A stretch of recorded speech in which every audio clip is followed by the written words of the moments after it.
if you leave the studio in anything above like a totally negative, self-hateful sort of zone feelings-wise, then you're doing really well, at least for me.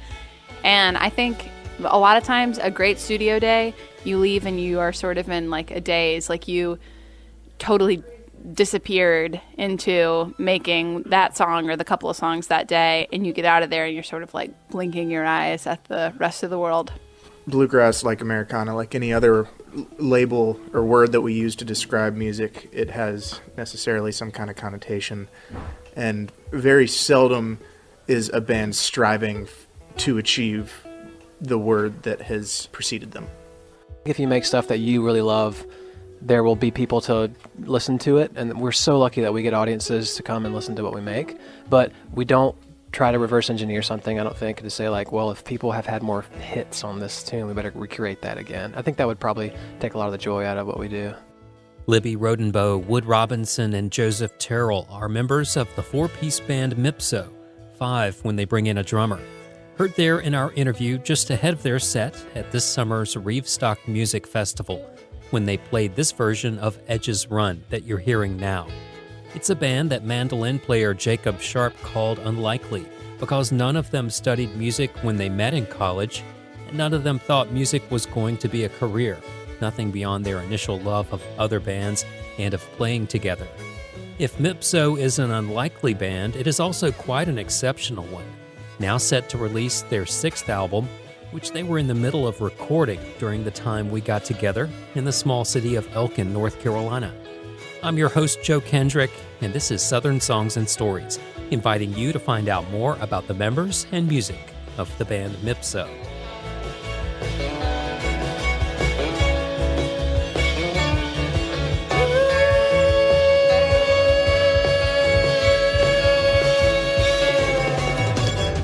The edges run, the edges run, the edges run, the edges run, the edges run, the edges run,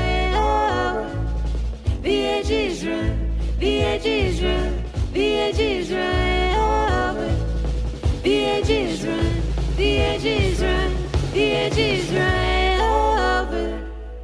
Southern Songs and Stories is produced in partnership with Grassroots Radio, WNCW, and the Osiris Podcast Network, and is available wherever you get your podcast and at WNCW.org. One of the easiest ways to help spread awareness of the artists featured here on Southern Songs and Stories, their music, and this series, is to subscribe to the podcast and to give it a good rating and a comment on the platforms where you listen. This is Southern Songs and Stories, the music of the South and the artists who make it. This month, check out Inside Out with Turner and Seth as they preview Atlanta Pop, celebrating the 50th anniversary of the Atlanta International Pop Festival, the December event which celebrates the first rock music festival in Georgia by performing the music of the original festival artists, including Jimi Hendrix, Janis Joplin, Led Zeppelin, Allman Brothers Band, Joe Cocker, Booker T and the MGs, and many more, played by an all-star house band, joined by special guests. Inside Out with Turner and Seth is available on podcast platforms everywhere and at osirispod.com. So Nikki Perrott played there, and Howard Levy's been twice, and the big jazz people we've had. It's a great band out of DC. The setting for this episode is an unusual one. Right now, you're hearing audio taken in Jeff and Christy's kitchen. They're the couple who welcomed Mipso and many more bands to their property for the festival called Reevestock. Southern Songs and Stories listeners may know that name and the host band, Time Sawyer, who were featured here on a previous episode. Sam Taylor of Time Sawyer invited me to the summer's 2-day event where I emceed the first night and interviewed Mipso the next. Reevestock is a hybrid event, part music festival, part private party, part benefit, held every August in Elkin, North Carolina. Population 4,001. You heard Janet Kenworthy in the kitchen just now talking with some of the performing artists about her own music venue, The Rooster's Wife, located about 140 miles away in the city of Aberdeen, North Carolina, which has half again as many residents as Elkin. This is the kind of scene that played out the whole weekend, a mixture of Southern hospitality, a reunion of friends and family, new friendships being made, and music at the center of it all. Thank you for supporting us. We were in Montana and Colorado last week, and we, as you heard in our introduction, are going to Europe in just a couple of weeks. And man, it's just so nice that North Carolina is home. What a supportive place to lift us up all the time. So thank you for having us. Thanks for making bands like us. I think about this a lot, actually. I don't think we would be a band if we were from somewhere else. So I'm just very grateful that this is where we all grew up and where our families and friends and such wonderful, loving musical communities are. So thanks to Reevestock for having us. We got one more for you. We're called Mipso from Chapel Hill. And man, this has been a treat. Next time we're around, if we can't play, we'll just be hanging out with you because this is a good Saturday night.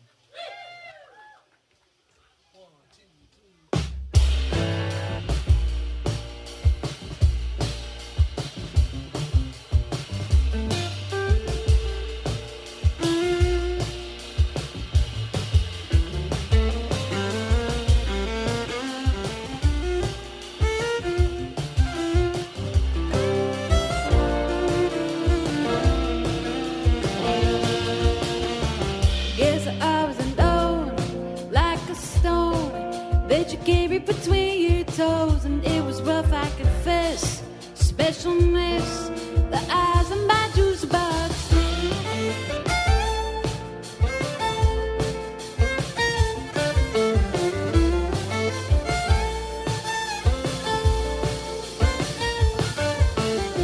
I wish I knew what you mean, Philistine, when you say it's a stride through. There's a star in my eye, slick away.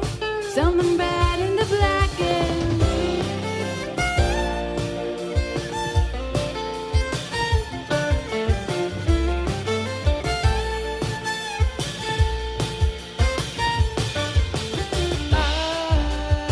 I don't know how I do it. I barely know my name, but I'm a servant to it. How I got here, I couldn't say.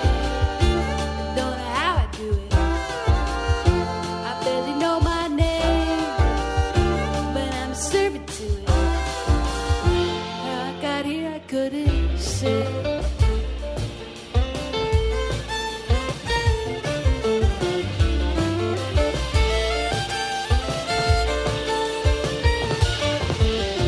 Someone paid for the fuss, money lust.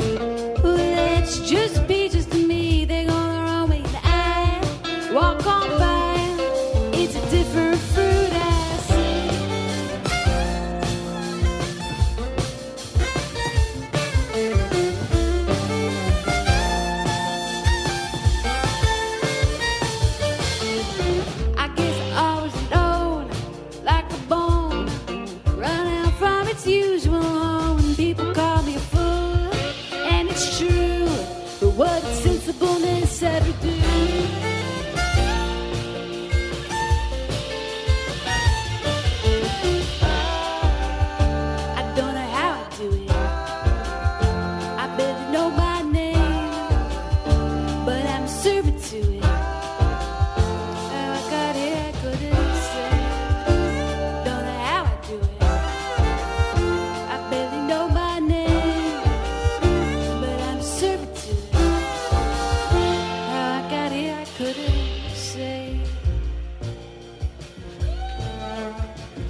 That was A Servant to It, a song on Mipso's fifth album, Edges Run. You heard them play the title track earlier in the show. They had driven in from Asheville that afternoon after waking up in Nashville that morning, and would go right back to Echo Mountain Recording Studios in Asheville after their set that night to continue recording their upcoming record. Some things have happened since Edges Run. You had a new single, at least one, right? Get Out While You Can. Oh, yeah. There you go. I want to talk about that record in context of your previous work because it stands out as, it's an ambitious work. I think it has, just from first blush, a bit more of a, perhaps a jazz sensibility. Where you started was somewhere in a context of anything called grass, and I don't think you're there anymore. I think it's more of something that has Joni Mitchell or Chris Thile in the ballpark than what you had before. So can you talk about where you're at? Talk about those things. Sure. I think we've talked about this a lot over the years as we've been making more and different records, and I think the goal really has stayed the same for us, which is to make a record that feels like what it was saying, like a cool challenge, but an honest combination of our four personalities. And it makes sense to me that the combination would be different every time we try it, And I think I'm excited that we can still put our heads together and come up with something that sounds like it combined all of us. And when we did Edges Run, it was like for sure a snapshot of that part of our lives. Like you mentioned Joni and Chris Thile, like those are cool references and people that we've been exposed to a lot. I think if we had made the same batch of songs like 6 months later, it probably would have turned out really different too. But that's something I like about making records that way. That's like, see what we can pull out of ourselves in a really honest way and true to what we're listening to and what we like.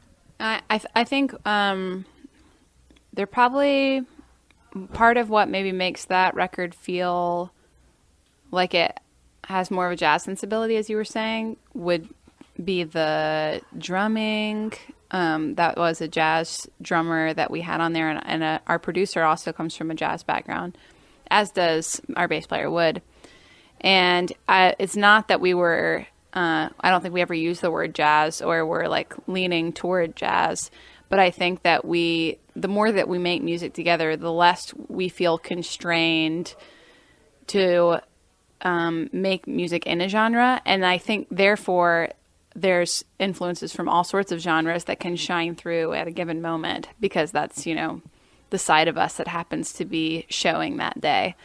And I think, as Joseph said, that thing about a different record every 6 months might be more true now than it was a few years ago when we started making music, and we were using tradition to anchor ourselves because it was all a new process, and we were wondering like, well, what sort of music should we make? And we kind of we found some places to hang our hat. And now I think we feel more and more like you can just hang your hat anywhere. There's just places all around you. It is a funny language that we use to describe things, though. It just brings to mind that as soon as you start adding any sort of complexity that you didn't used to use in your everyday life, it's labeled as jazz because people think, oh, there's more than 3 notes to a chord, it must be jazz music. Mipso is at that place in a band's lifespan where they have come of age but have not stopped maturing either. They tour about 2/3 of the year, around 150 dates nationally and internationally. They are a full-time band carving out space in a niche of the musical territory first claimed by Bill Monroe, but they aren't content with sitting in place there in grassland. They are staking claim on some new real estate, as evidenced with the evolution of their sound on their last record especially. Take a song like A Couple Acres Greener from their first album to their latest single, Get Out While You Can, which was released in between their last album and their upcoming one. The former finds Joseph Terrell writing and singing about that difficult crossroads of life when you are just starting to strike out on your own, where you come face to face with the paradox of having all options open which can supersede and render moot your recent life accomplishment of graduating college all at once.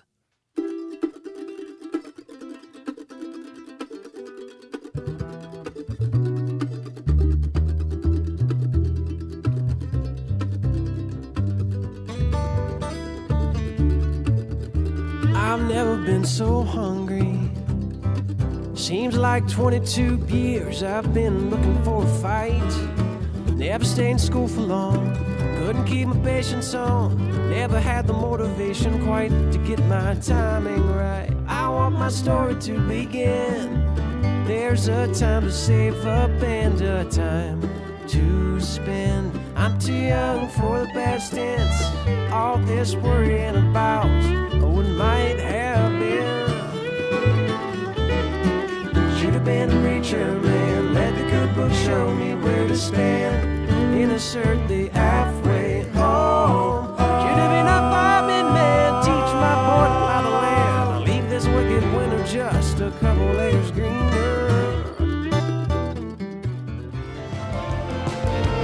I'll whisper in your ear, everything will be alright.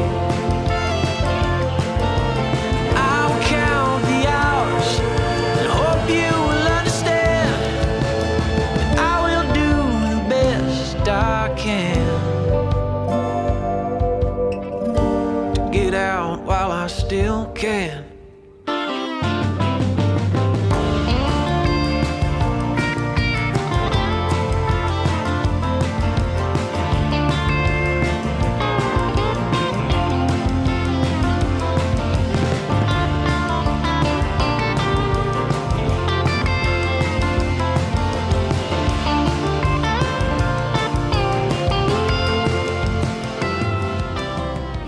And here, their single, Get Out While You Can.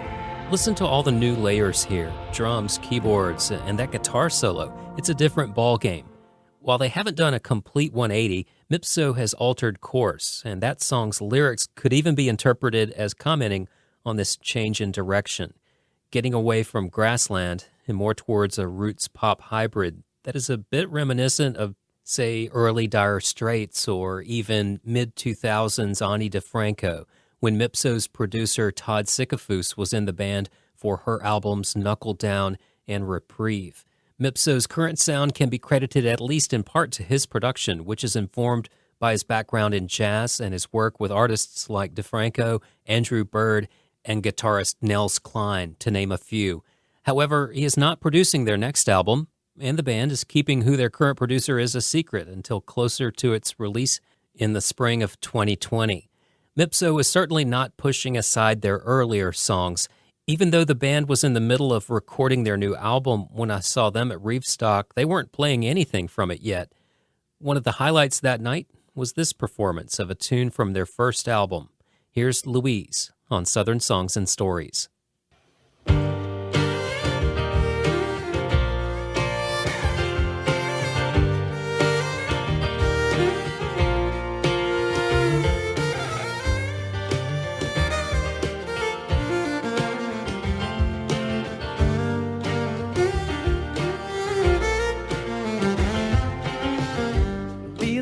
We never had much luck.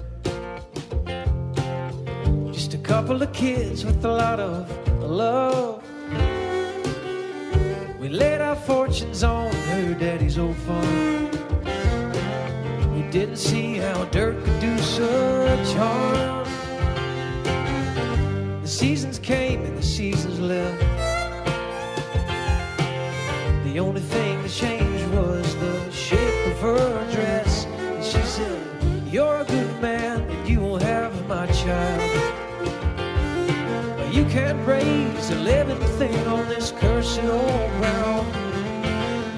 We laid a sheet on the piano keys, crying, good Lord, please, please.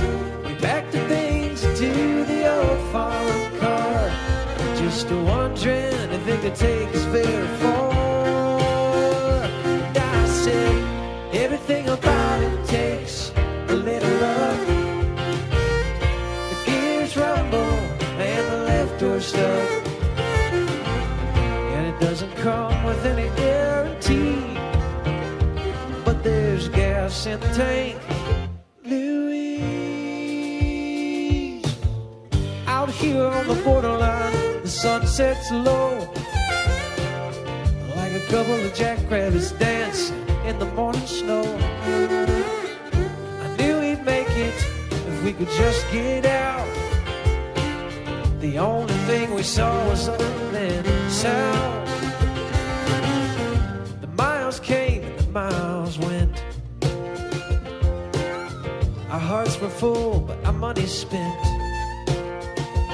Somewhere outside El Paso, my Louise cried out. She took my arm and she said, it's time now. I prayed and waited all night. Oh, Louise, please, please. I heard a new voice with a new day. And I thought back to what her daddy used to say.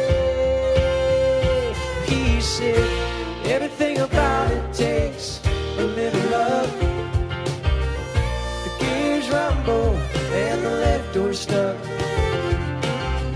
And it doesn't come with any guarantee. But there's gas in the tank.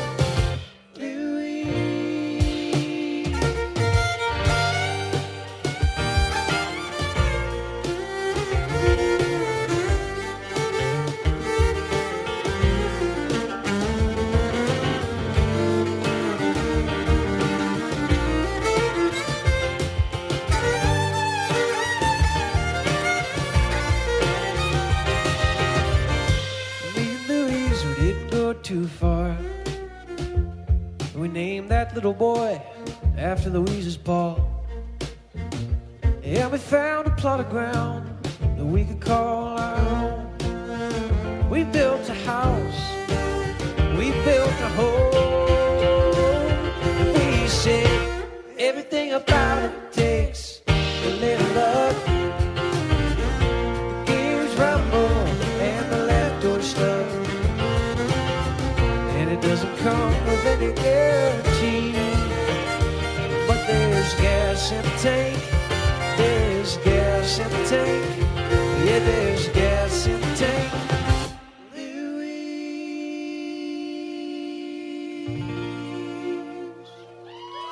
That's Louise from Mipso's album Dark Holler Pop, released in 2013, when making and releasing an album was their one goal.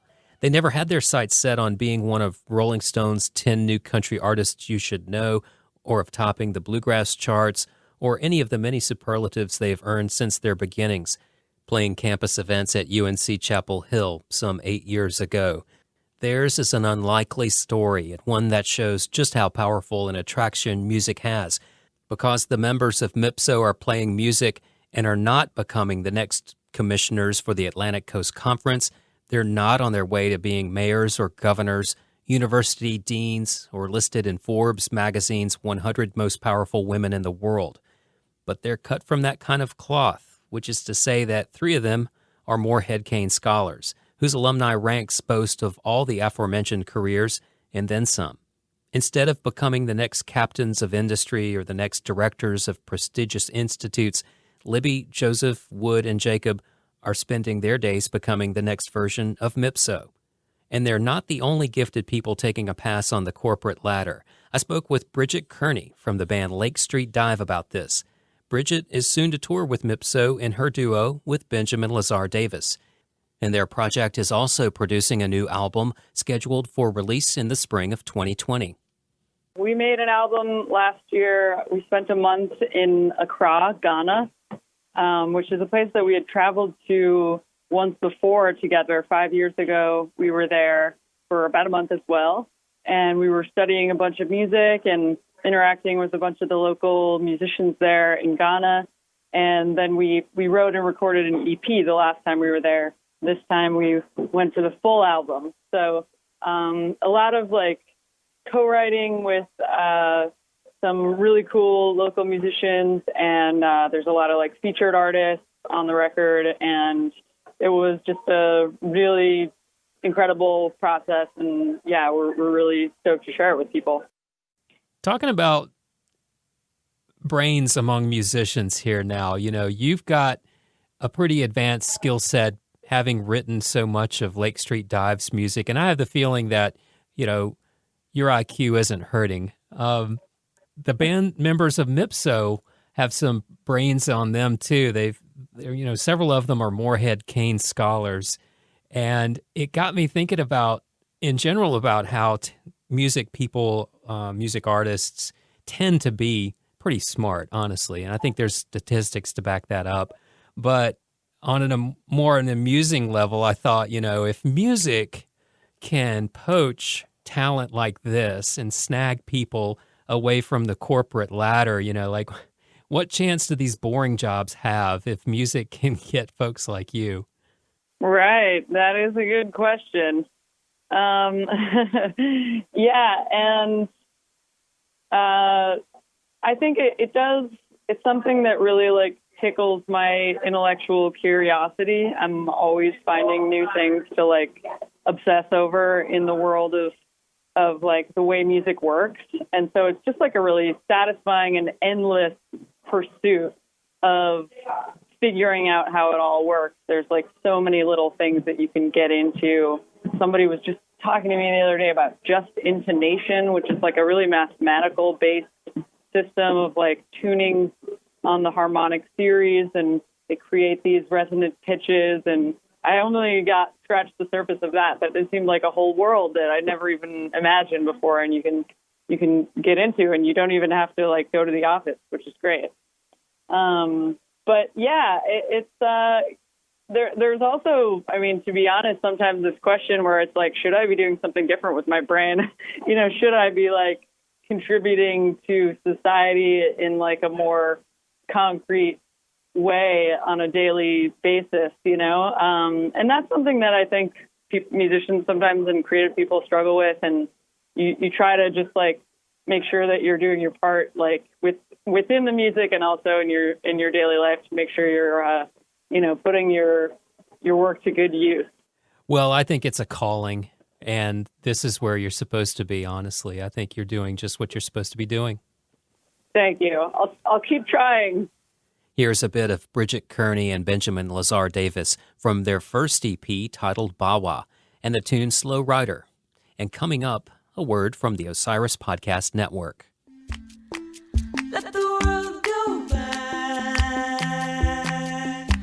Someone's got to do it. You.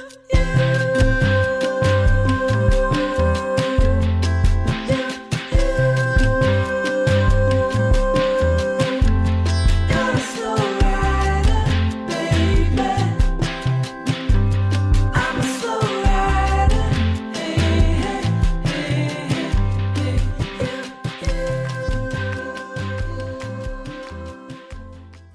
After Midnight, Phish's Big Cypress Festival, a new 5-episode podcast from Osiris, is the story of how Phish staged one of the strangest concerts in the history of rock music. My name is Jesse Jarno. Join us as we explore how Phish invented their own telepathic, jam-obsessed musical language, built an independent concert industry, and how both came together in the Florida Everglades for an improvisation-filled performance that landed a 15-foot-long hot dog with headlights in the Rock and Roll Hall of Fame. We'll hear from band members Trey Anastasio.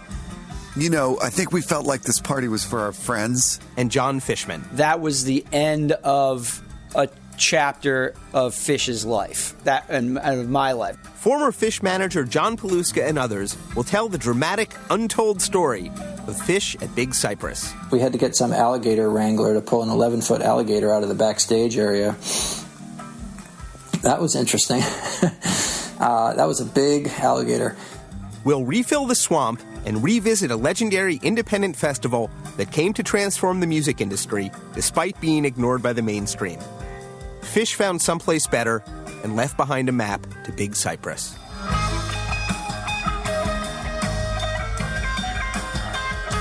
After Midnight debuts November 14th on all podcast platforms. Visit osirispod.com/aftermidnight to subscribe today. If you're out there on the highways, if you're within the sound of our voice, you're near to Big Cypress, Florida.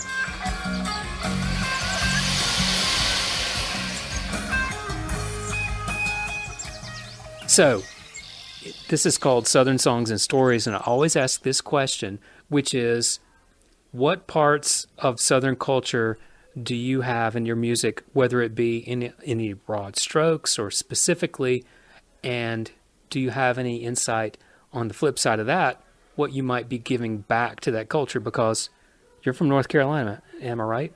Right? All of us are, yeah. Whether it's food or just interaction with your neighbors and friends, what have you.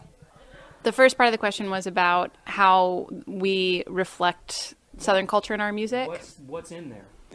Well, we're all our music is original music, and songwriting has always been a big part of what this band is about. And I think when you write a song, you're sort of like a conduit for all the influences that have touched you in your life. And because we all grew up in the South, and because we are very concerned with what it means to be a Southerner, we've all chosen to stay here. And we all have really complicated feelings about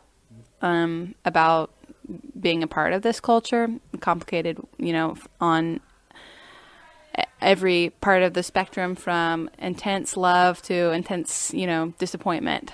I think that our songs have a lot of what it feels like to be a Southerner in this time in them, because we're writing about our lives, and that's such a huge part of all our identities. And we could be more specific. I mean, there's certainly like references to landscapes around here and foods that we had growing up. But even more than that, I would say our songs are a reflection of, they're like breathing representations of being a Southerner in 2019. That's good, Liv. You should write our bio. That's really good. Yeah, I agree. I think also the South, if you could be broad about this sort of thing, is very self-aware and is constantly telling its own story, and very aware of its history, reliving that history and like steeped in an understanding of itself. It's not just a place on the highway, it's like a place with a history. And I do think our songs, a lot of them have a real sense of place and talk about home and that kind of push and pull of home and away from home. And also we, have learned a lot from, old time and bluegrass music. And I don't think we're these days really trying to be super, to kind of like, open up the hood, I think, of our, going back to the studio question. It's not like we treat a song like, okay, we have a song, now how do we make it reference old time bluegrass music? But like when I go home and pick with my friends, like we play a lot of bluegrass tunes. So that's just like, I love that music. So it kind of makes sense to me that it comes out in some of our songs, and hopefully it comes out naturally rather than in a sort of like a forcing it to fit kind of way. Yeah, like the latest single, Get Out While You Can, is much more percussive. It's kind of more electric. And you've used some pedal steel in your last record, and that didn't used to happen. So I love that. Yeah, I mean, oftentimes I think that the way that we talk about any kind of culture is a little bit cliche and fetishized. And just by nature of being who we are and conveying the music that we like, we are, in fact, adding to the canon that is Southern music. I mean, Libby did a festival at UNC for a couple of years that was anything that could be labeled as Southern musics, which is traditionally thought of as country and bluegrass and old time, but blues, but anything that is made in the South is in fact Southern music, whether or not it can be written about in Garden and Gun. The Mipso thing. So I can't escape that. I'm sorry, I've got you here. So yeah, the whole etymology or the origination story of Mipso. So the defunct Japanese manufacturer, the P in the miso, what is it? Yep. I encourage everyone to go to our Wikipedia page to learn more. That's a podcast. You can tell people to riot in the streets. While we're here, vote for Bernie Sanders. What does Mipso mean? You haven't let it go, and it's still a thing. Yeah. So let's keep it going. From what I've heard, there are bands out there who have names that everyone understands immediately, and that people just like they get it and they just like get it always and they just stop thinking about it. Yeah, and I feel bad for those bands that they don't have this sort of abiding sense of mystery about them. I think that's sort of a sad way to go about it. So that's my answer. Okay, all right, it goes on. That's what I thought. Thank you so much for your time. Thanks, Joe. That's all for now. Thanks for listening to Southern Songs and Stories.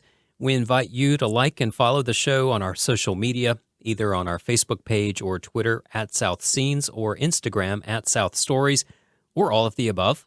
I'll be glad to correspond with you by email from southernsongsandstories@gmail.com or from joek@wncw.org.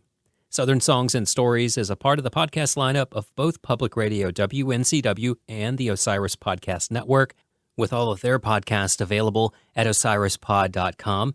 And you can also hear new episodes of Southern Songs and Stories on Bluegrass Planet Radio at bluegrassplanetradio.com.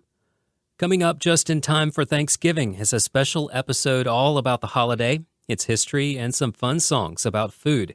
We also look forward to episodes on the Austin, Texas band Los Coast and South Carolina's Marcus King, who worked with Dan Auerbach on his new album. Plus, WNCW broadcasts capsule versions of these podcasts on the FM dial once a week, thanks to producer Kim Clark. I'm your host, Joe Kendrick, encouraging you to go see some live music and support the artists you enjoy here on Southern Songs and Stories. We leave you with this Guy Clark cover from Mipso's performance at Reevestock.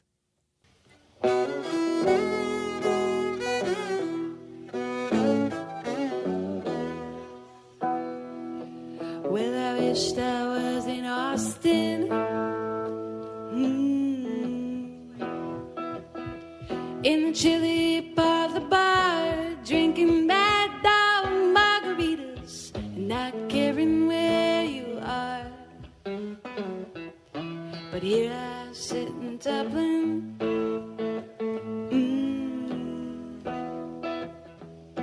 rolling cigarettes, holding back and choking back the shakes with every breath.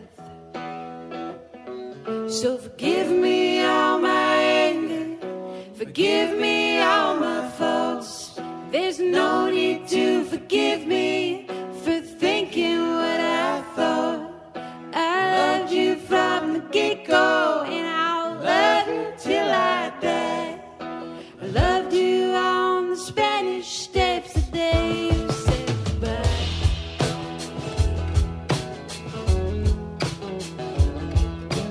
I am just a poor boy,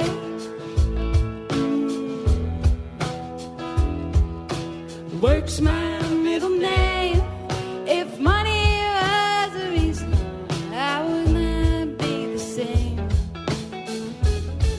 I'll stand up and be counted. I'll face up to the truth. I'll walk away from trouble, but I can't walk away from you. So forgive me all my anger, forgive me all my faults. There's no need to forgive me for thinking what I thought. I loved you from the get-go, and I'll love you till I die. I loved you on the Spanish steps that day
steps the day you said goodbye.